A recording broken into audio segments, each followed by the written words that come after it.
Tiyawak ni Margarita ang class record. Ang mga daliri ay bahagyang nanginginig habang binabasa ang listahan ng mga pangalan. Academia de San Lorenzo. Isang bagong simula. Isang bagong pag-asa. Paulit-ulit niya itong sinasabi sa kanyang sarili mula pa kaninang umaga. Dito, malayo sa lahat ng alaala ng nakaraan, muli niyang bubuin ang kanyang buhay. Okay, class. Good morning once again. I am Teacher Marga, and I will be your advisor for the school year. Isang ngiti ang pilit niyang pinakawalan, isang ngiting hindi umabot sa kanyang mga mata. Nagsimula siyang magtawag ng pangalan, isa-isa. Pamilyar ang mga apelyido, mga pangalan ng mga kilalang pamilya sa STA. Rosa. Hanggang sa natigilan siya. De Villa, Alfonso. Kumabog ang dibdib niya. Isang malamig na kaba ang biglang gumapang sa kanyang sikmura. Imposible, bulong ng isip niya. Isang nagkataon lamang. Maraming De Villa sa mundo. Present, ma'am, sagot ng isang maliit na batang lalaki sa unang hilera. Pinilit ni Marga na huwag itong titigan. Nagpatuloy siya. De Villa, Benjamin. Present, ma'am, sagot ng isa pang bata sa tabi ng nauna. Magkamukhang magkamukha sila. Nanuyo ang lalamunan ni Marga. De Villa, Carlos. Present. De Villa, David. Present po. Nagsimulang umikot ang kanyang paningin. Hindi. Hindi maaari. Bawat pangalang binabasa niya ay tila isang suntok sa kanyang dibdib. Bawat present na naririnig niya ay parang kulog sa kanyang tainga. Huminga siya ng malalim, nanginginig ang kamay na nakahawak sa papel. Tiningnan niya ang huling pangalan sa listahan. De Villa, Emilio. Present, ma'am. Sabay-sabay. 5 magkakatabing bata. 5 uniforme ng Academia de San Lorenzo. 5 pares ng mga matang nakatingin sa kanya. At 5 mukhang hindi niya maaaring pagkakamalian. Sila ang mga mukha na bumibisita sa kanyang panaginip sa loob ng 6 na taon. Mga mukhang pinagkaitan sa kanya, mga mukhang matagal na niyang inaasam na muling masilayan. Bumagsak ang class record mula sa kanyang mga kamay. Ang tunog ng pagkalabog nito sa sahig ang tanging ingay sa loob ng classroom. Natahimik ang lahat ng bata, nakatingin sa kanya ng may pagtataka. Pero para kay Marga, nabingi na siya. Ang tanging naririnig niya ay ang mabilis at malakas na tibok ng kanyang puso. Ang pag-asang binuo niya kaninang umaga ay biglang gumuho. Ang bagong simula na kanyang pinangarap ay naging isang bangungot. Hindi ito isang bagong kabanata. Ito ay ang pagbabalik ng nakaraan, isang nakaraang buong puso niyang tinakbuhan. Sa isang iglap, bumalik ang lahat. Ang amoy ng ospital. Ang 4 na sulok ng isang puting kwarto. Ang maliliit na katawan na binalot sa puting kumot. 5 maliliit na anghel. Ang kanyang mga anak. Naalala niya ang sakit ng pag-iri, ang pagod, at ang walang katumbas na saya nang marinig niya ang kanilang mga unang iyak. Ngunit ang sayang iyon ay agad pinalitan ng takot. Naalala niya ang malamig na mukha ni Doña Imelda de Villa, ang ina ng lalaking minahal niya, ang babaeng bumawi sa lahat. Hindi ka karapat-dapat sa kanila, ang mga salitang iyon ay muling umalinggaw-ngaw sa kanyang isipan, kasing sakit at kasing linaw noong unang beses niyang marinig. Teacher Marga. Okay ka lang po. Isang maliit na boses ang pumutol sa masalimuot niyang alaala. Napaangat ang tingin ni Marga.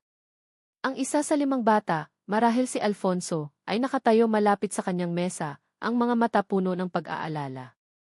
Agad na kumilos ang puso ng isang ina sa loob niya. Gusto niyang yumuko, hawakan ang pisngi nito, at sabihing, anak ti. Ngunit pinigilan niya ang kanyang sarili. Hindi. Hindi dito. Hindi ngayon. I'm okay, sagot niya, ang boses ay garalgal. Dahan-dahan niyang pinulot ang class record mula sa sahig. Sorry, class. Let's begin our lesson. Lumipas ang mga oras na parang isang panaginip. Nagsalita siya, nagsulat sa pisara, nagbigay ng mga tanong. Pero ang isip niya ay lumilipad. Ang mga mata niya ay palihim na sumusulyap sa 5 magkakapatid. Pinag-aaralan niya ang bawat kilos nila. Si David na mahilig kumagat sa dulo ng kanyang lapis kapag nag-iisip, isang ugali na nakuha niya mula sa kanya. Si Benjamin na tahimik lang na nagdodrawing sa likod ng kanyang notebook. Si Carlos na laging nakangiti. Si Alfonso na mukhang pinakaseryoso sa lahat. At si Emilio, ang pinakamaliit na mainunal malapit sa kanyang kanang kilay. Katulad ng nunal ni Joaquin. Joaquin. Ang pangalan ay nagdulot ng panibagong kirot sa kanyang puso. Nang tumunog ang bell para sa uwian, pakiramdam ni Marga ay nabunutan siya ng tinik. Nagpaalam ang mga estudyante at isa-isang lumabas ng classroom. Naiwan ang 5. Nagliligpit sila ng kanilang mga gamit, nag-aasaran, nagtatawanan. Isang perpektong larawan ng pagiging magkakapatid. Isang larawan na dapat ay kasama siya. Hindi na niya napigilan ang sarili. Dahan-dahan siyang lumapit. Bawat hakbang ay tila 1 kilometro ang layo. Bawat paghinga ay isang pakikipaglaban sa pagnanasang yakapin sila. Mga anak di. Hindi niya namalayang lumabas na pala ang mga salita sa kanyang bibig, isang mahinang bulong na puno ng 6 na taong pangungulila. Napatigil sila at lumingon sa kanya. 5 pares ng mga matang nagtatanong.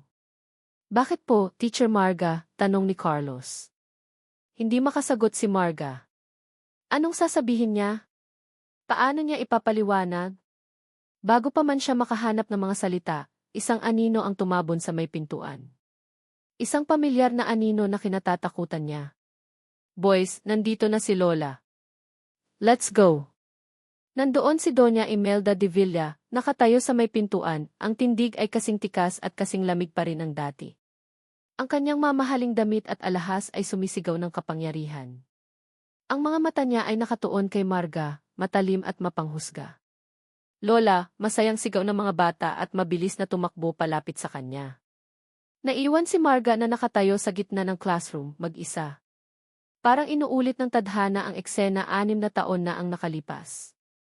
Ang kanyang mga anak, papalayo sa kanya, patungo sa babaeng umagaw sa kanila. Magandang hapon po, Ma'am, bati ni Imelda, ang boses ay puno ng pilit na paggalang.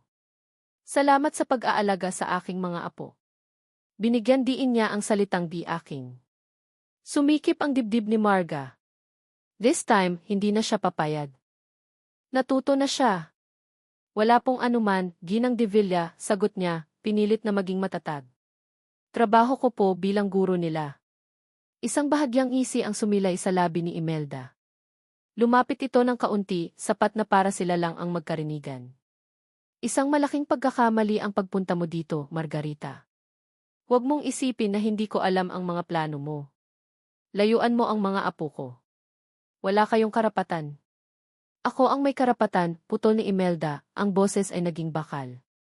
Ako ang nagpalaki sa kanila. Ako ang de Villa. At ikaw? Isa ka lang hamak na guro na may madilim na nakaraan. Naramdaman ni Marga ang pag-init ng kanyang mga mata. Hindi. Hindi siya iiyak sa harapan ng babaeng ito. Mga anak ko sila, mariin niyang sabi. Tumawa si Imelda, isang tawang walang kagalakan. Patunayan mo. Sa gitna ng kanilang pagtatalo, isang boses ng lalaki ang bumasag sa tensyon. Isang boses na hindi pa rin nagbabago, malalim at puno ng otoridad. Isang boses na minsan ay naging musika sa kanyang pandinig, ngunit ngayon naging tunog ng kanyang pinakamalaking kabiguan. Anong ginagawa mo dito, Marga? Napalingon si Marga. Nakatayo sa likod ni Imelda si Joaquin de Villa. Ang kanyang buhok ay maayos na nakasgel, ang suot niyang business suit ay tila mas mahal pa sa buong sahod niya sa 1 taon. Ngunit ang mga mata niya, ang mga matang dati puno ng pagmamahal para sa kanya, ngayon ay puno ng yelo. Puno ng galit, pagkasuklam, at isang sakit na hindi pa rin naghihilom. Parang yelo ang mga salitang binitiwan ni Joaquin. Anong ginagawa mo dito, Marga? Nakatayo siya sa may pintuan, ang bigat ng kanyang presensya ay agad pumuno sa buong silid-aralan. Ang plano niya ay sunduin lang ang ina at ang mga anak, isang simpleng gawain sa pagtatapos ng isang mahabang araw sa opisina. Ngunit hindi niya inaasahan ang makikita niya. Hindi niya inaasahan si Marga. Sa isang iglap, bumalik ang lahat. 6 na taon ang lumipas, pero parang kahapon lang nangyari ang lahat. Muling sumariwa sa isipan niya ang mga larawan, si Marga, masaya sa piling ng ibang lalaki. Ang mga text message na puno ng pagtataksil. Ang mga salitang sinabi sa kanya ng kanyang ina, mga salitang sumira sa kanyang mundo, iniwan ka na niya, anak. Ipinagpalit ka na. At ang bata wala na. Ang sakit ay kumirot sa kanyang dibdib, kasing tindi pa rin ang dati. Ito ang babaeng minahal niya ng higit sa kanyang buhay. Ito rin ang babaeng dumurog sa puso niya sa paraang hindi niya akalain. Tiningnan niya si Marga. Ang babae ay mukhang gulat na gulat, ang mga mata ay nanlalaki at bahagyang namumasa. May bahid ng takot, ngunit mayroon ding isang bagay doon na hindi niya mabasa, isang uri ng determinasyon na hindi niya pa nakikita dati. Quinoti. Bulong nito. Hindi niya pinansin ang pagtawag nito sa kanyang pangalan. Ang atensyon niya ay nakay Doña Imelda at sa 5 bata na ngayon ay nakakapit sa lola ng mga ito, ang mga mukha ay nagpapakita ng pagkalito. Ma, tara na po, sabi ni Joaquin, ang boses ay malamig at formal. Lumapit siya at hinawakan ang kamay ng isa sa mga bata. Boys, let's go home. Teka lang, sigaw ni Marga, ang boses ay nanginginig ngunit may diin. Joaquin, mag-usap tayo. Humarap si Joaquin sa kanya, ang panga ay naninigas. Wala na tayong dapat pag-usapan. Matagal na nating tinapos ang lahat, hindi ba? Nakita niya ang sakit sa mga mata ni Marga dahil sa kanyang mga salita. Ngunit ano ang karapatan nitong masaktan? Siya ang biktima dito. Siya at ang mga anak niya. Anak din natin sila, desperadong sigaw ni Marga, at sa pagkakataong iyon, tumulo na ang mga luhang kanina pa nito pinipigilan. Isang mapait na tawa ang kumawala sa lalamunan ni Joaquin. Hindi niya ito napigilan. Ang kirot ay naging galit. Anak natin. Marga, wag mo akong gawing tanga. Alam na alam ko kung ano ang ginawa mo. Ang pagkakaalam ko, 6 na taon na ang nakalipas mula noong tinapos mo ang lahat. Bawat salita ay may talim, sinadya niyang saktan ito, tulad ng pananakit na idinulot nito sa kanya. Gusto niyang makita itong masaktan. Gusto niyang maramdaman ito kahit katiting lang ng sakit na dinanas niya. Hindi na nakasagot si Marga. Napayuko na lang ito, ang mga balikat ay nanginginig sa pag-iyak. Joaquin, tama na yan. Halika na, mahinahong sabi ni Doña Imelda, hinahaplos ang likod ng isa sa mga apo. Nakakaawa ang mga bata, nakikita kayong nag-aaway. Tama ang ina niya. Walang patutunguhan ito. Tinalikuran na niya si Marga, handa nang umalis. Ngunit isang maliit na insidente ang nagpatigil sa kanya. Si Carlos, ang isa sa mga anak niya, ay nabitawan ang hawak nitong libro. Gumulong ito at tumigil malapit sa paanan ni Marga. Otomatikong yumuko si Marga para pulutin ito. Heto, anak, sabi niya sa mahinang boses, iniabot ang libro kay Carlos. Lumapit si Carlos. Salamat po, Teacher Marga. Tumingala ang bata sa kanya, at sa sandaling iyon, nahuli ni Joaquin ang isang bagay na nagpatigil sa kanyang paghinga. Ang paraan ng pagngiti ni Carlos, ang bahagyang pagangat ng isang sulok ng labi nito, ay eksaktong kuha kay Marga. Ang hugis ng mga mata nito habang nakatingala ay larawan ng mga mata ng babaeng kaharap niya ngayon. Isang malamig na kaba ang muling gumapang sa kanya. Pagkalito. Paano nangyari iyon? Tara na, muling sabi ni Joaquin, mas mabilis sa pagkakataong ito. Kinuha niya ang mga bata at mabilis silang lumabas ng silid, iniwan si Marga na umiiyak mag-isa. Sa loob ng sasakyan, tahimik ang lahat.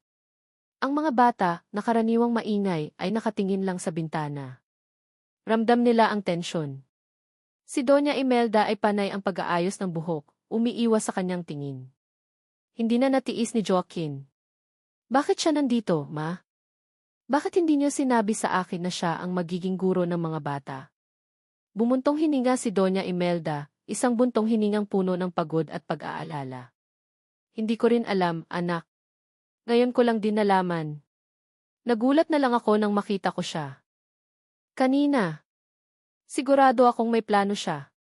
Marahil ay nalaman niyang dito nag-aaral ang mga bata at sinadya niya ito. Ang paliwanag ng kanyang ina ay lohikal. Iyon din ang unang pumasok sa isip niya. Ngunit ang imahe ni Marga na umiiyak, ang desperasyon sa boses nito, at ang ngiti ni Carlos may kung anong hindi magtugma. Siguro ay pera ang habol niya, dagdag pa ni Imelda. Alam niyang mayaman ang mga De Villa. Mag-iingat ka sa kanya, Joaquin. Minsan ka na niyang niloko. Huwag kang magpapadala ulit. Hindi na mangyayari yon, mariing sagot ni Joaquin, ngunit sa loob-loob niya, ang pagkalito ay nagsisimula ng mag-ugat. Pagdating sa mansyon, agad na umakyat ang mga bata sa kanilang silid. Si Joaquin ay dumiretso sa kanyang study para tapusin ang ilang papeles, ngunit hindi siya makapag-focus. Ang mukha ni Marga ang paulit-ulit na lumalabas sa kanyang isipan. Gabi na nang matapos siya. Bago matulog, ugali na niyang silipin ang kanyang mga anak. Dahan-dahan niyang binuksan ang pinto ng kanilang malaking kwarto. Mahimbing na ang tulog ng apat, ngunit si Benjamin ay gising pa, may tinitingnan sa ilalim ng kanyang kumot sa tulong ng isang maliit na flashlight. Ben, mahinang tawag niya. Nagulat ang bata at agad na itinago ang kung anumang hawak nito. Sorry, Daddy. Hindi pa po ako makatulog. Ngumiti si Joaquin at umupo sa gilid ng kama. Ano yang tinitingnan mo? Nag-atubili si Benjamin pero kinalaunan ay kinuha rin niya ito mula sa ilalim ng unan. Isang maliit at kupas na larawan. Kinuha ito ni Joaquin. Sa liwanag na nagmumula sa siwang ng pinto, tinitigan niya ang litrato. Nanigas siya. Ito ay isang larawan niya at ni Marga, kuha 6 na taon na ang nakalipas sa isang beach resort. Nakangiti sila pareho, magkayakap, ang mukha nila ay sumisigaw ng purong kaligayahan. Isang kaligayahang matagal na niyang kinalimutan. Ito ang kaisa-isang litrato nila na hindi niya sinunog. Itinago niya ito at hindi niya alam kung paano ito napunta sa kamay ng kanyang anak. Nanuyo ang lalamunan ni Joaquin. Dahan-dahan niyang ibinaba ang litrato at tiningnan si Benjamin, ang mga mata ay puno ng katanungang hindi niya masabi. Saan mo nakuha to, anak? Tanong niya, pinipilit na maging kalmado ang kanyang boses, kahit pa kumakabog ng malakas ang kanyang dibdib. Yumuko si Benjamin, tila natatakot na mapagalitan. Lagi na po itong nasa unan ko, Daddy. Mula pa po noong maliit ako. Sabi po ni Lola Nena, ito daw po ang larawan ng first mommy namin para hindi niya kami makalimutan. Parang bombang sumabog sa pandinig ni Joaquin ang mga salitang iyon. Lola Nena. First mommy? Sino si Lola Nena? At bakit first mommy? Ang alam niya, ang alam ng buong mundo, ay siya lang ang magulang ng mga batang ito. Iyon ang kwentong binuo ng kanyang ina. Iyon ang kwentong pinaniwalaan niya. Anong-anong sinabi mo? First mommy, ulit niya, ang boses ay halos pabulong na lang. Tumango si Benjamin. Opo. Si Teacher Marga po. Siya po yung nasa picture, di ba, Daddy? Kamukha niya po. Siya po ba ang first mommy namin? Hindi makasagot si Joaquin. Ang inosenteng tanong ng kanyang anak ay parang isang punyal na direktang tumusok sa kanyang puso. Tinitigan niya muli ang litrato. Ang ngiti ni Marga doon, iyon ang ngiti ng isang babaeng masaya at nagmamahal. Hindi iyon ang ngiti ng isang babaeng taksil. Hindi iyon ang ngiti ng isang babaeng kayang ipagkait ang sarili niyang anak. Ang mga kasinungalingan ay nagsimulang magkabuhol-buhol sa kanyang isipan. Kung ipinalaglag ni Marga ang bata, bakit may 5 batang kamukhang kamukha niya? Kung iniwan sila ni Marga, bakit nasa poder ng anak niya ang kaisa-isang larawan na nagpapakita ng kanilang pagmamahalan? Isang larawang nagsisilbing alaala ng isang first mommy. Ang mga piraso ng puzzle ay hindi magkakatugma. Ang kwento ng kanyang ina, na sa loob ng 6 na taon ay naging kanyang katotohanan, ay biglang nagkaroon ng mga butas. Malalaking butas. Dahan-dahan niyang inayos ang kumot ni Benjamin. Matulog ka na, anak, sabi niya sa mahinang boses. Mag-uusap tayo bukas. Good night, Daddy. Good night, Benny. Hinalikan niya sa noo ang anak bago maingat na tumayo at lumabas ng silid, dala-dala ang kupas na litrato. Dumiretso siya sa kanyang study at isinara ang pinto. Umupo siya sa kanyang silyang balat at tinitigan ang larawan sa ilalim ng ilaw ng kanyang desk lamp. Ang saya. Ang pag-ibig. Ang mga pangako. Lahat ay naroon sa kapirasong papel na iyon. Lahat ng sinubukan niyang ibaon sa limot sa loob ng 6 na taon. Ang galit na naramdaman niya kanina sa classroom ay unti-unting napalitan ng isang mas malalim at mas nakakabahalang emosyon, pagdududa. Pagdududa hindi kay Marga, kundi sa lahat ng kanyang pinaniwalaan. Ang mga sigaw ni Marga kanina. Anak din natin sila. Biglang umalingaw sa kanyang isipan, hindi na bilang isang akusasyon, kundi bilang isang desperadong pakiusap. Isang pakiusap para sa katotohanan. Hawak niya ang litrato, isang marupok na piraso ng papel na naglalaman ng bigat ng 6 na taong kasinungalingan. At sa unang pagkakataon, tinanong niya ang sarili sa tanong na dapat ay matagal na niyang itinanong, ano ba talaga ang totoong nangyari? Kinabukasan, pumasok si Marga sa Academia de San Lorenzo na may bagong determinasyon. Ang mga luhang pumatak kagabi ay hindi tanda ng pagkatalo, kundi ng isang pangakong binitiwan niya sa sarili. Hindi na siya tatakbo. Hindi na siya magpapatalo sa takot. Narito na ang kanyang mga anak, abot kamay na lang. At gagawin niya ang lahat para makuha ang karapatan niyang tawagin silang mga anak. Naging sandata niya ang kanyang pagiging guro. Sa bawat pagkakataon, sinisikap niyang maging bahagi ng mundo ng kanyang 5 anak. Sa klase, sa recess, sa library. Bawat ngiti, bawat sagot, bawat simpleng isalamat po, Teacher Marga, ay iniipon niya sa kanyang puso na parang isang kayamanan. Sa kanilang art class, habang nagtuturo siya kung paano mag-drawing, napansin niya ang isang bagay na nagpatigil sa kanyang paghinga. Si David, ang isa sa kambal, ay hawak ang lapis sa kaliwang kamay. At, habang seryoso itong gumuguhit, bahagya itong nakakagat sa ibabang labi. Napahawak si Marga sa kanyang dibdib. Kaliwete. At ang pagkagat sa labi kapag seryoso. Ang mga iyon ay hindi galing kay Joaquin. Ang mga iyon ay galing sa kanya. Mga maliliit na piraso ng kanyang pagkatao na nabubuhay sa katauhan ng batang ito. Anak ko, piraso ng puso ko, bulong niya sa sarili, pinipigilan ang luhang nagbabadyang tumulo. Ang mga ganitong sandali ang nagbibigay sa kanya ng lakas. Ngunit alam niyang hindi sapat ang mga palihim na sulyap at maliliit na diskobre. Kailangan niyang labanan ang anino ni Doña Imelda. At ang pagkakataon ay dumating isang hapon sa playground ng eskwelahan. Nakita niyang naglalaro ang mga bata. Masaya silang naghahabulan. Ngumiti si Marga. Ito ang unang beses na nakita niya silang maging bata talaga, malayo sa higpit ng mansyon ng mga De Villa. Bigla, naramdaman niya ang isang malamig na presensya sa kanyang likuran. Nakatutuwang pagmasdan, hindi ba? Ang boses ni Doña Imelda. Hindi na kailangan lumingon ni Marga para malaman. Opo, Ginang De Villa. Masayahing mga bata ang inyong mga apo. Talaga, sagot ni Imelda, tumabi ito sa kanya. At bilang kanilang guro, sigurado akong hangad mo lang ang kanilang kapakanan. Ngunit minsan, ang pagiging masyadong malapit ay maaaring makasama. Baka malito sila kung ano ba talaga ang papel mo sa buhay nila. Isang mapagmahal na guro o isang mapagpanggap na ina. Bawat salita ay mailason. Ngunit sa pagkakataong ito, hindi na natinag si Marga. Hinarap niya si Imelda, ang mga mata ay kalmado ngunit matatag. Hindi ako nagpapanggap, Ginang De Villa, mariin niyang sabi.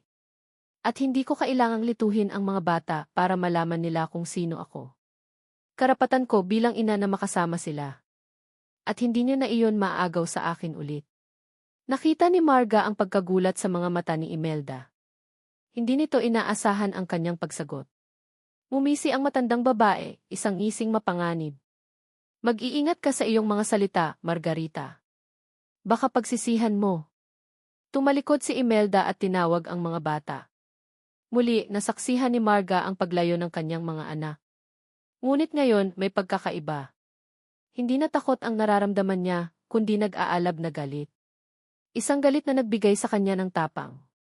Kinagabihan, pagka-uwi sa kanyang maliit na apartment, kinuha niya ang kanyang cellphone. May isang tao siyang kailangang tawagan. Ang kanyang matalik na kaibigan na si Ana, ang kaisa-isang nakakaalam sa lahat ng pinagdaanan niya 6 na taon na ang nakalipas. Ana, kailangan ko ng tulong mo, bungad ni Marga pagkasagot ng tawag. Marga, kamusta ka na? Ano iyon? Bakit parang problemado ka? Ikinuwento ni Marga ang lahat, ang pagiging guro niya sa mga anak, ang paghaharap nila ni Joaquin at ni Imelda. Grebe. Ang tindi ng tadhana, bulalas ni Ana. Pero ano ang maitutulong ko? Naaalala mo ba yung mga litrato na ginamit ni Imelda laban sa akin? Yung katibayan daw na may kalaguyo ako. Naman. Yung lalaking kasama mo sa isang coffee shop. Hanggang ngayon, hindi ako makapaniwalang naniwala si Joaquin doon. Ana, pilitin mong alalahanin. May napansin ka bang kakaiba sa lalaking yon? Kahit ano. Natahimik si Ana sa kabilang linya. Matagal na yon, Marks. Pero teka, may naalala ako. Noong ipinakita mo sa akin yung picture, parang pamilyar yung mukha niya. Parang nakita ko na siya dati. Saan, Ana? Saan? Hindi ko matandaan, pero parang may koneksyon sa mga De Villa. Hindi ako sigurado. Kahit pamalabo, sapat na iyon para kay Marga. Isang sinulid ng pag-asa. Sige, Ana. Salamat. Kung may maalala ka, tawagan mo ako agad. Kinabukasan, habang nasa faculty room si Marga, isang anunsyo ang narinig niya sa intercom. Teacher Marga Reyes, please proceed to the infirmary. Kinabahan siya. Mabilis siyang tumakbo papunta sa klinik ng eskwelahan. Pagdating niya, nakita niya si Benjamin na nakaupo sa kama, may band-aid sa tuhod at umiiyak ng tahimik. Anong nangyari? Tanong niya sa school nurse. Nadapa po sa playground, ma'am. Pero minor scratch lang naman. Ang problema, ayaw niyang pauwiin hanggat hindi daw niya nakikita yung advisor niya. Mumiti si Marga at lumapit kay Benjamin. Okay ka lang ba, anak? Malambing niyang sabi. Tumango lang ang bata. Umupo si Marga sa tabi nito at hinaplos ang buhok nito. Sa simpleng haplos na iyon, tila gumaan ang pakiramdam ng bata at tumahan sa pag-iyak. Salamat po, Teacher Marga. Nang biglang bumukas ang pinto. Pumasok si Joaquin. Halatang galing pa ito sa isang meeting, ngunit ang mukha ay puno ng pag-aalala. Benjamin. Anong nangyari? Tanong nito, ngunit natigilan nang makita si Marga sa tabi ng anak. Nagkatinginan sila. Sa mga mata ni Joaquin, nakita ni Marga ang galit, ang pagdududa, ngunit sa isang saglit, may sumilip doon na iba, pagkalito. Isang bahagyang paglambot ng kanyang panga. Isang kislap ng dating Joaquin na minahal niya. Nadapa lang siya, mahinang sabi ni Marga. Okay na siya. Hindi sumagot si Joaquin. Ang mga mata niya ay napako sa kamay ni Marga na nakahawak pa rin sa braso ni Benjamin. Tila may kung anong naglalaro sa isip nito. Ang sandaling iyon ay binalot ng isang kakaibang katahimikan. Bumalik si Marga sa kanyang apartment ng gabing iyon na gulong-gulo ang isip. Ang paghaharap nila ni Joaquin ay nag-iwan ng panibagong katanungan. Ngunit habang nag-iisip siya, biglang tumunog ang kanyang cellphone. Isang text message mula kay Ana. Nanginginig ang mga kamay niya habang binubuksan ito. Marga, natatandaan ko na. Yung lalaki sa picture, pinsan siya ng driver ni Doña Imelda. Napahawak si Marga sa kanyang bibig. Ang hangin ay tila nawala sa kanyang mga baga. Ang mga salita sa screen ng cellphone ay nagmistulang isang sulo sa gitna ng 6 na taong kadiliman. Pinsan ng driver. Hindi isang estranghero. Hindi isang kalaguyo. Isang taong may koneksyon sa pamilya De Villa. Ang lahat ay biglang luminaw. Hindi iyon isang nagkataon. Iyon ay isang setup. Isang masalimuot at masakit na pagtatanghal na idinirehe mismo ni Doña Imelda. Ginamit ng matanda ang sarili nitong mga tauhan para sirain siya. Naramdaman ni Marga ang panginginig ng kanyang buong katawan, hindi dahil sa takot, kundi dahil sa galit na matagal na niyang kinimkim. Ang sakit ng pagtataksil ay bumalik, hindi na mula kay Joaquin, kundi mula sa buong sistema ng pamilyang De Villa. Ang ebidensya. May ebidensya na siya. Isang patunay na hindi lang siya biktima ng maling akala, kundi biktima ng isang malupit na sabuatan. Kinuyom niya ang kanyang palad. Alam na niya ang susunod niyang gagawin. Hindi na siya lalaban para lang sa kanyang mga anak. Lalaban siya para sa katotohanan. At ang katotohanan ito ang babasag sa pader na itinayo ni Joaquin sa pagitan nilang dalawa. Ang tanong na lang ay kung paano niya ito ipapaabot kay Joaquin. Paano niya sasabihin sa lalaking winasak ang kanyang puso na ang ina nitong iginagalang ang siyang may hawak ng martilyo. Hindi na siya mag-iisip. Kikilos siya. Sa pagkakataong ito, hindi na si Doña Imelda ang magdidikta ng kanilang kwento. Hawak ang cellphone na naglalaman ng pangalan ng katotohanan, huminga ng malalim si Marga. Tapos na ang pag-iyak. Tapos na ang pagtatago. Oras na para harapin ang nakaraan. Oras na para bawiin ang lahat. Ang text message mula kay Ana ay naging gatilyo para kay Marga. Ngunit alam niyang hindi sapat ang kanyang salita laban sa salita ni Doña Imelda. Kailangan niya ng katibayan. Kailangan niya ng tulong. At kahit masakit, iisa lang ang taong makakatulong sa kanya, si Joaquin. Kinabukasan, inabangan niya si Joaquin sa parking lot ng eskwelahan. Nakita niyang bumaba ito mula sa kanyang mamahaling sasakyan, ang mukha ay seryoso gaya ng dati. Huminga siya ng malalim at nilapitan ito. Joaquin, kailangan nating mag-usap, sabi niya, ang boses ay matatag. Tiningnan siya ni Joaquin, ang mga mata ay malamig. Wala na tayong dapat pag-usapan, Marga. Meron, git niya. Tungkol ito sa nakaraan. Tungkol sa katotohanan. Anong katotohanan? May panunuya sa boses nito. Ang katotohanang pinili mong iwan ang lahat. Umiling si Marga. Hindi. Ang katotohanang niloko tayong dalawa. Kinuha niya ang kanyang cellphone at ipinakita ang text message ni Ana. Basahin mo. Nag-atubili si Joaquin, ngunit kinuha rin niya ang cellphone. Habang binabasa niya ang mensahe, nakita ni Marga ang pagbabago sa kanyang mukha. Ang pagkainis ay napalitan ng pagkalito at pagkatapos, isang bahagyang kislap ng pagdududa. Ano to? Tanong niya, ibinabalik ang cellphone. Kahit sino pwedeng magsabi niyan. Alam kong mahirap paniwalaan, sabi ni Marga, ang boses ay naging mas malumanay.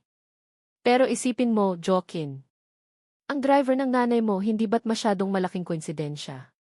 Hindi ako humihingi na maniwala ka sa akin agad.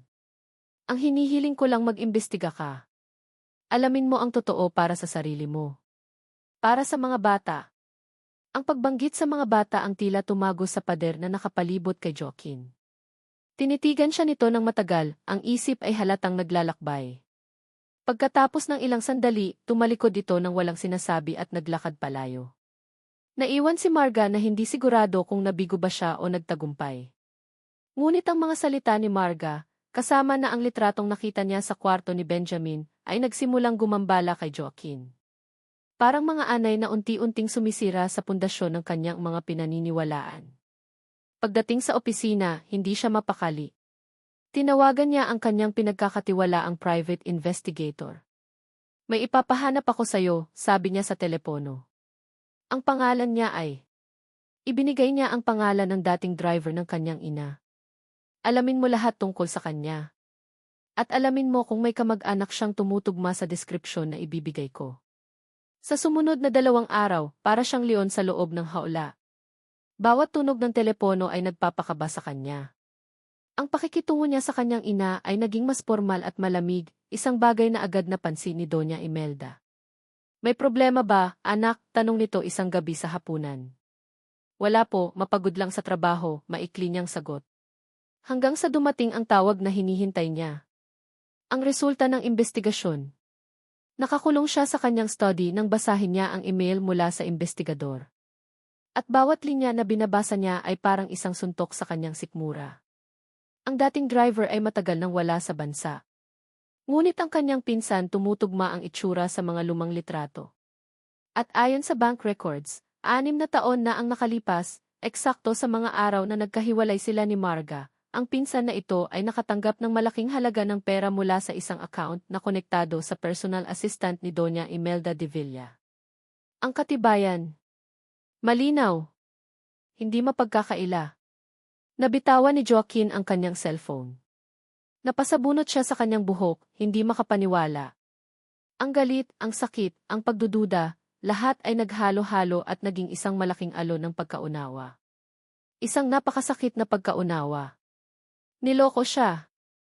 Nilinlang. At ang gumawa nito ay ang sarili niyang ina. Hindi na siya nag-aksaya ng panahon. Dala ang mga papeles mula sa investigador, bumaba siya ng hagdan. Naabutan niya ang kanyang ina sa sala, nagbabasa ng isang magazine, kalmado at walang kamalay-malay. Inihagis ni Joaquin ang folder sa glass table sa harapan nito. Ang malakas na tunog ay nagpagulat kay Imelda. Ano ito, Joaquin? Tingnan niyo, ma, sabi niya, ang boses ay nanginginig sa pinipigilang galit. Binuksan ni Imelda ang folder. Habang binabasa nito ang mga papel, unti-unting nawala ang kulay sa mukha nito. Ang pagkagulat ay napalitan ng takot. Bakit, ma? Tanong ni Joaquin, ang boses ay basag. Bakit niyo ginawa to sa amin? Sa akin. Kay Marga. Sinubukan ni Imelda na bawiin ang kanyang composure. Ginawa ko yon para sa'yo, anak. Hindi siya karapat-dapat para sa'yo. Para sa pamilyang ito. Walang karapatan. Siya ang nag-iisang babaeng minahal ko ng totoo. At sinira niyo yon. Sinira niyo ang buhay namin. Sinabi niyo sa akin na ipinalaglag niya ang anak namin. Pero kasinungalingan din yon, hindi ba? Ang 5 bata, mga anak namin sila, ma. Mga anak namin sila. Sa puntong ito, bumuhos na ang mga luha ni Joaquin. Ang sakit ng 6 na taon ay sabay-sabay na lumabas. Napaiyak na rin si Imelda. Kasinungalingan ang lahat. Ginawa ko ang lahat ng iyon dahil mahal kita. Dahil gusto ko ang pinakamabuti para sa'yo. Ang pinakamabuti, sigaw ni Joaquin. Ang pinakamabuti ay ang sirain ang buhay ko. Ang ilayo sa akin ang aking mga anak. Ang babaeng mahal ko. Akala ni Joaquin, iyon na ang pinakamasakit na katotohanan. Akala niya, wala nang masasakit pa sa mga nalaman niya. Nagkamali siya. Nagmamadali siyang tumalikod, handa nang lisanin ang bahay na iyon at puntahan si Marga. Kailangan niyang humingi ng tawad. Kailangan niyang ayusin ang lahat. Ngunit isang desperadong sigaw mula sa kanyang ina ang nagpatigil sa kanya. Huwag! Joaquin, may kailangan ka pang malaman. Humarap siya, ang mukha ay puno ng pagod at galit. Ano pa? Ano pang kasinungalingan ang sasabihin niyo? Umiling si Imelda, ang mukha ay basang-basa ng luha, ang itsura ay puno ng kabaliwan at desperasyon. Nagsinungaling ako. Pero ang pinakamalaking kasinungalingan ang pinakamasakit sa lahat. Huminga ito ng malalim, tila nag-ipon ng lakas para sa huling, nakamamatay na suntok. Ay hindi lahat ng 5 iyan ay tunay ninyong anak. Isa sa kanila ay ampon. Ang buong mundo ni Joaquin ay gumuho. Ang sahig ay tila naglaho sa ilalim ng kanyang mga paa. Ang sigaw ng kanyang ina ay umalinggaw sa kanyang tainga, paulit-ulit, na parang isang walang katapusang bangungot. Hindi. Hindi maaari.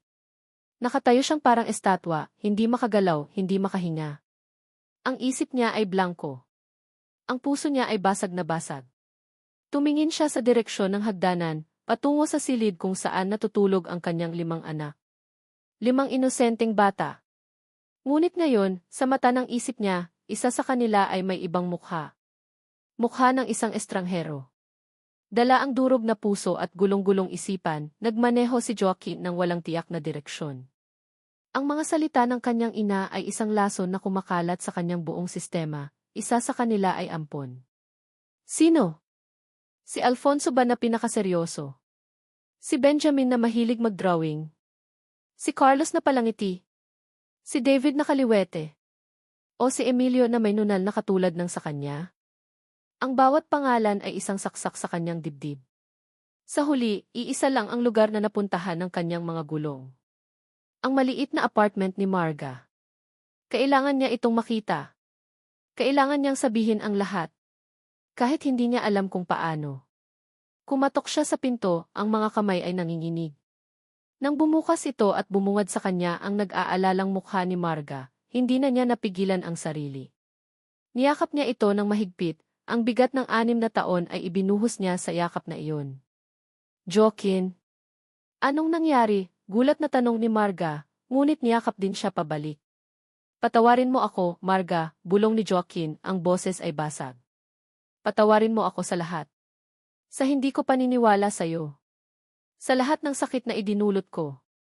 Patawarin mo ako. Sa loob ng apartment, sa ilalim ng malamlam na ilaw, ikinuwento ni Joaquin ang lahat. Ang pag-amin ng kanyang ina tungkol sa sabwatan. Ang katotohanan sa likod ng mga litrato. At ang huli, ang pinakamasakit sa lahat, ang tungkol sa isang batang hindi nila tunay na anak. Nakita niya kung paano gumuho ang mundo ni Marga, tulad ng pagguho ng mundo niya kanina lang. Ang luhang kanina idala ng pag-asa ay napalitan ng luhang dala ng kawalan. Ang dapat sana ay isang masayang pagbabalikan ay naging isang pinagsamang libing para sa kanilang mga puso. Hindi totoo yan, umiiling na sabi ni Marga, ang mga kamay ay nakatakip sa kanyang bibig. Nagsisinungaling lang siya para saktan tayo lalo. Sana nga, Marga. Sana nga, sagot ni Joaquin, ang boses ay puno ng pait. Pero nakita ko sa mga mata niya. Sa pagkakataong iyon, nagsasabi siya ng totoo. Katahimikan. Isang mabigat at masakit na katahimikan ang bumalot sa kanila. Ang katotohanang dapat sana'y magbubuklod sa kanila ay siya ngayong lason na naghihiwalay sa kanilang mga isipan. Kinabukasan, magkasama silang pumunta sa eskwelahan. Ngunit hindi para ayusin ang lahat. Nagmasid sila mula sa malayo, sa loob ng sasakyan ni Joaquin. Pinanood nila ang 5 bata na masayang naglalaro sa playground. Ngunit iba na ang kanilang mga tingin. Hindi na iyon puro pagmamahal. Ngayon, may bahid na ito ng pagdududa. Sinusuri nila ang bawat bata. Hinahanap ang pagkakaiba kahit ang pinakamaliit. Ang tawa ba ni Carlos ay katulad ng tawa nila? Ang buhok ba ni Alfonso ay kasing itim ng buhok nila? Bawat detalye ay naging isang katanungan. Bawat kilos ay naging isang palaisipan. Sino sa kanila, Kino? Tanong ni Marga, ang boses ay halos hindi na marinig. Sino ang hindi natin anak? Walang maisagot si Joaquin. Ang tanong na iyon ang paulit-ulit na tumatakbo sa isip niya. Ang pagmamahal niya sa 5 ay buo, pero ang katotohanang isa sa kanila ay iba, ang dugo ay isang tinik na nakabaon sa kanyang puso. Ang sakit ay unti-unting naging paninisi. Ang sugat na akala nila'y maghihilom na ay muling bumuka. Kung naniwala ka lang sa akin noon. Nagsimulang sumbat ni Marga, ang luha ay muling dumaloy. Kung hindi ka lang naging bulag sa mga kasinungalingan ng nanay mo, hindi sana tayo aabot sa ganito. Sana, kasama ko sila. Sana, kilala ko sila. Sana, alam ko kung sino sa kanila ang i. Hindi na niya natapos ang sasabihin. Nasaktan si Joaquin. Sinisi mo pa ako, ganti niya, ang sariling sakit ay naging depensa. Ako ba ang nang iwan? Marga, nasaktan din ako. Araw-araw sa loob ng 6 na taon, ang alam ko ay tinraidor mo ako.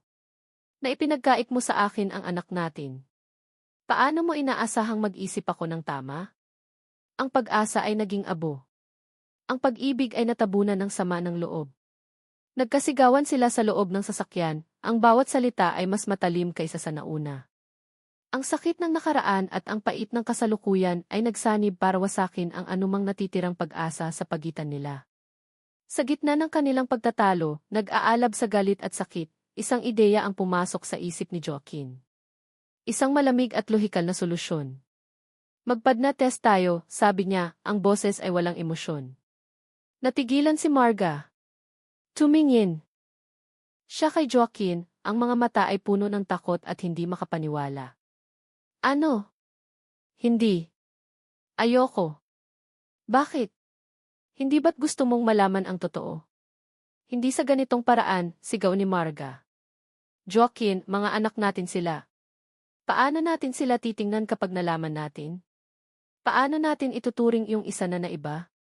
Hindi ko kaya. Hindi mo kaya o ayaw mo lang harapin ang katotohanan? Ang mga salita ni Joaquin ay tumama ng husto. Para kay Marga, ang pag-aalok ng SAT test ay ang sukdulan ng kawalan ng tiwala. Isang pag-amin na kahit anong mangyari, ang dugo ay mas mahalaga kaysa sa pagmamahal na nabuo na. Tapos na tayo, sabi ni Marga, ang boses ay naging yelo. Binuksan niya ang pinto ng sasakyan. Wala na tayong pag-usapan. Tumakbo siya palayo, iniwan si Joaquin na mag-isa sa loob ng sasakyan, napapalibutan ng bigat ng kanyang mga desisyon. Pinagsisihan niya agad ang kanyang sinabi. Ngunit huli na ang lahat. Tila winasak na naman niya ang tulay na nag-uugnay sa kanila. Habang naglalakad si Marga pauwi, gulong-gulo ang isip, biglang tumunog ang kanyang cellphone. Isang hindi rehistradong numero. Hello? Is this Margarita Reyes? I'm calling from Academia de San Lorenzo. Kinabahan agad si Marga. Yes, this is she. Uy. Ma'am, kailangan niyo pong pumunta sa Lucas Hospital ngayon din ang isa po sa mga estudyante ninyo, si Emilio de Villa, isinugod po dito. Mataas na mataas po ang lagnat. Ang mundo ni Marga ay huminto sa pag-ikot. Emilio, ang anak niyang may nunal na katulad ni Joaquin. Ang lahat ng galit at sakit ay biglang naglaho, napalitan ng isang emosyong mas makapangyarihan sa lahat, ang takot ng isang ina. Ang tawag mula sa eskwelahan ay parang isang malakas na sampal na gumising kay Joaquin mula sa kanyang pagkakasadlak sa galit at pagdududa. Pinaharurot niya ang sasakyan patungo sa ospital, ang tanging nasa isip ay ang kalagayan ni Emilio. Ang lahat ng kasinungalingan, ang lahat ng tanong tungkol sa dugo at pagkatao, ay pansamantalang nabura. Ang natira lang ay ang purong takot ng isang ama. Pagdating niya sa emergency room, naabutan niya si Marga na nakatayo sa labas ng isang kwarto. Ang mukha ay basang-basa ng luha habang nakatingin sa salamin. Sa loob, nakahiga si Emilio sa isang kama, may nakakabit na swero sa kamay at binabantayan ng mga nurse. Nilapitan niya si Marga. Hindi sila nagsalita. Hindi kailangan. Sa sandaling iyon, hindi sila ang dalawang taong sinira ng nakaraan, sila ang dalawang magulang na nag-aalala para sa kanilang anak. Anong sabi ng doktor? Tanong ni Joaquin, ang boses ay mahina. High fever. Mataas daw ang lagnat, possibly due to an infection. They are running some tests, sagot ni Marga, hindi inaalis ang tingin sa bata. Pumasok sila sa loob. Umupo si Marga sa isang tabi ng kama at hinawakan ang kamay ni Emilio. Si Joaquin naman ay tumayo sa kabilang panig, ang kamay ay marahang humahaplos sa noo ng bata. Ang init na nagmumula sa balat ni Emilio ay tila isang apoy na tumutupok sa galit na namuo sa kanilang mga puso. Lumipas ang mga oras.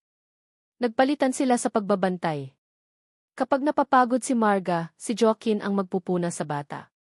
Kapag inaantok si Joaquin, si Marga naman ang kakausap sa natutulog na anak, bumubulong ng mga panalangin.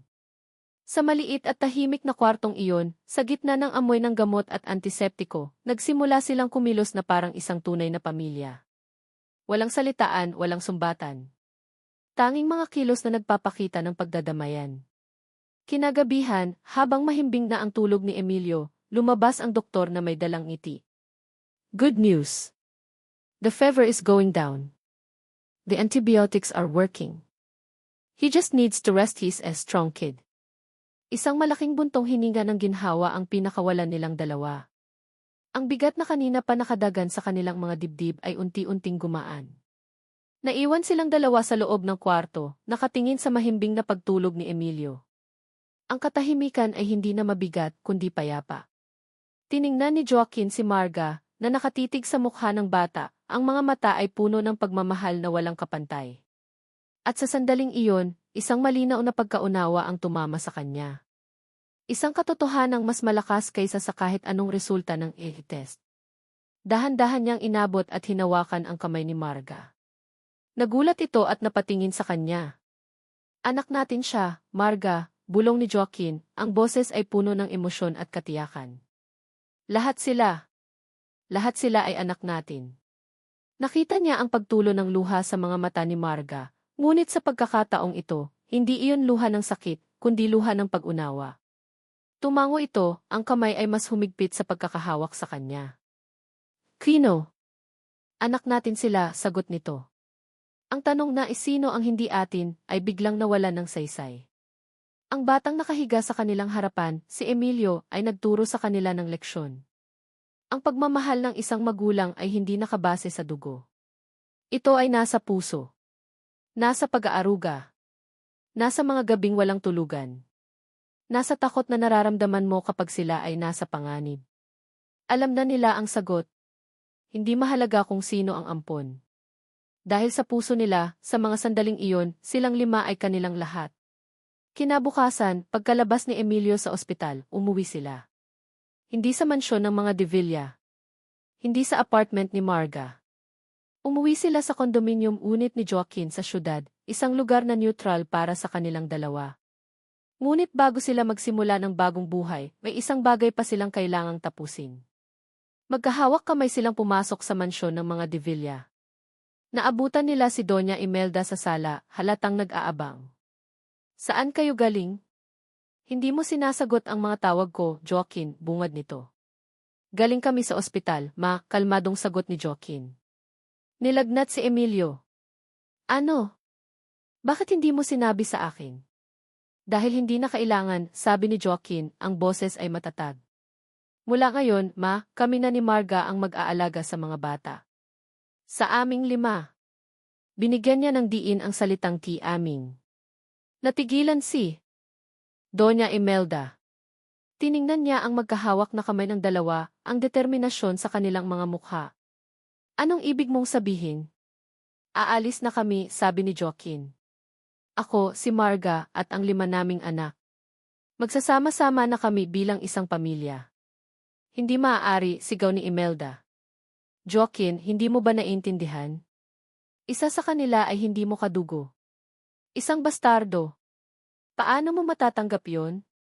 Ngumiti si Marga, isang ngiting malungkot ngunit matatag. Dahil ang pamilya, Ginang de Villa, ay hindi nabubuo sa dugo. Nabubuo ito sa pagmamahal. Isang bagay na marahil ay hindi nyo na maunawaan. Iyon ang huling salita. Ang katotohanang iyon ang pinakamatinding sampal na tumama kay Imelda. Ang pagkakaisa at pagmamahalan ng dalawa, ang mismong bagay na sinubukan niyang wasakin, ang siya ngayong naging sandata laban sa kanya. Napaupo siya sa sofa, talunan. Naintindihan niyang sa pagsubok niyang kontrolin ang lahat, nawala sa kanya ang lahat.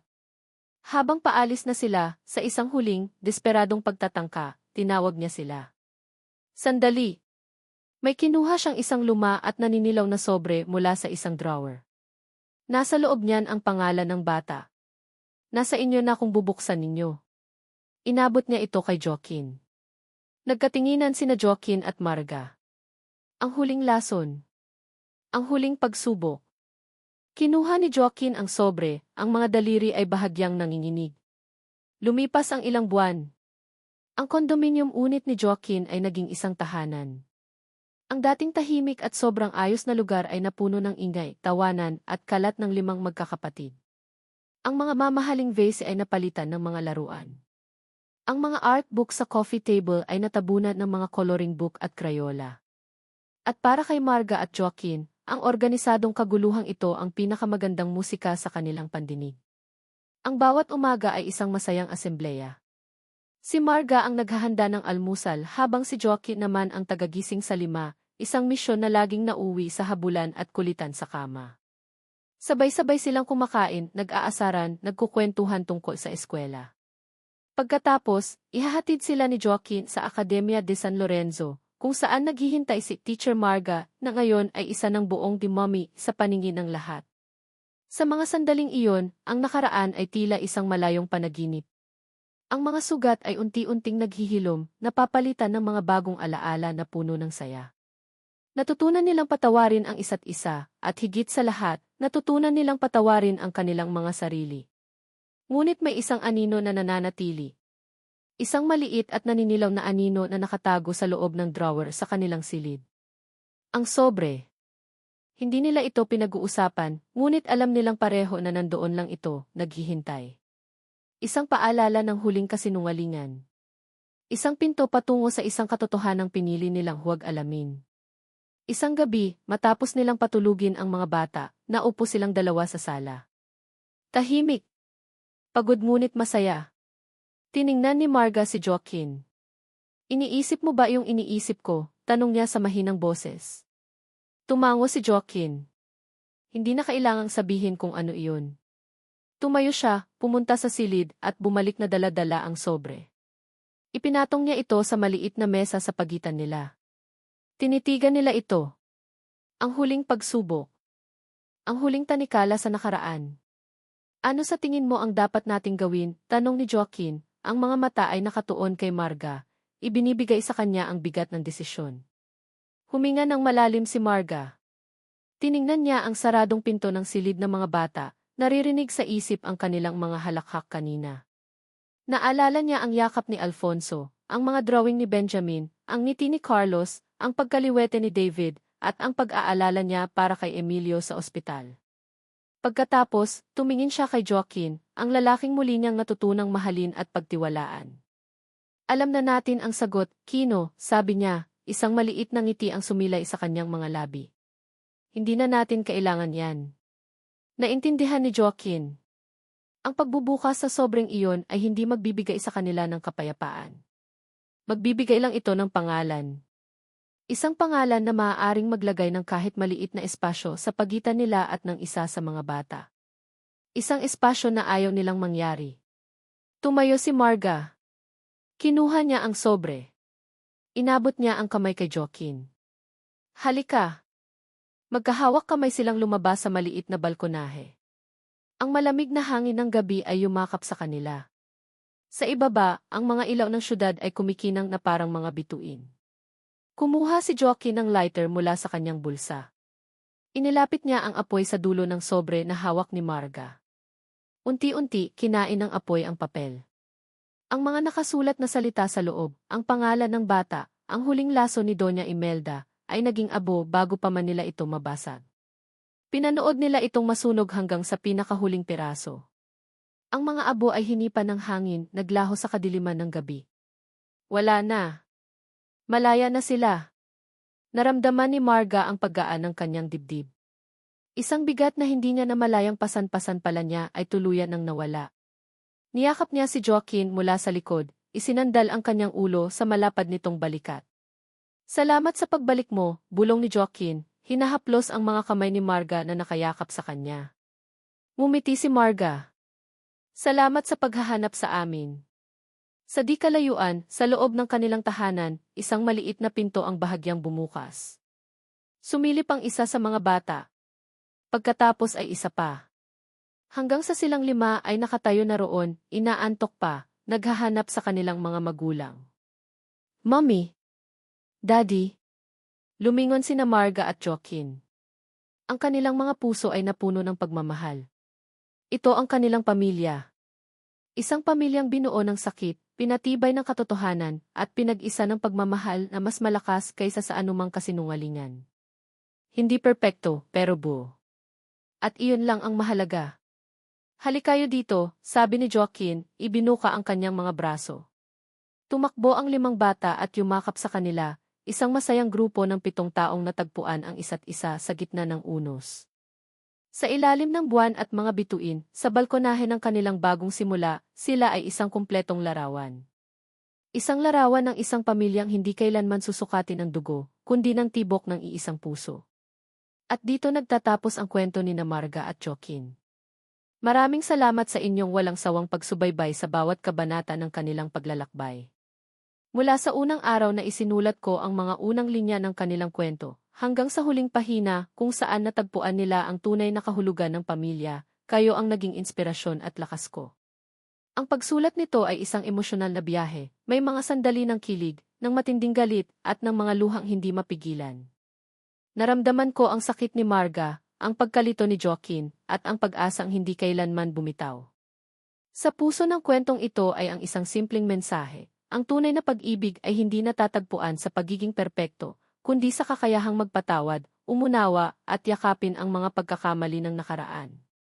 Ipinapaalala nito sa atin na ang pamilya ay hindi laging tungkol sa dugo na nananalaytay sa ating mga ugat, kundi sa pagmamahal na pinipili nating ibigay at tanggapin, walang kondisyon at walang pag-aalinlangan. Sana, ang kwento ni Marga, Joaquin, at ng kanilang 5 anak ay nag-iwan ng isang bakas sa inyong mga puso. Isang paalala na kahit gaano kadilim ang nakaraan, laging mailiwanag na naghihintay sa dulo. At ang liwanag na iyon ay kadalasang matatagpuan sa yakap ng mga taong tunay na nagmamahal sa atin. Muli, mula sa kaibuturan ng aking puso, maraming salamat. Hanggang sa ating susunod na kwento. Ano ang pinakapaborito ninyong eksena o aral na natutunan mula sa kwentong ito? Ibahagi niyo naman sa comment section sa ibaba.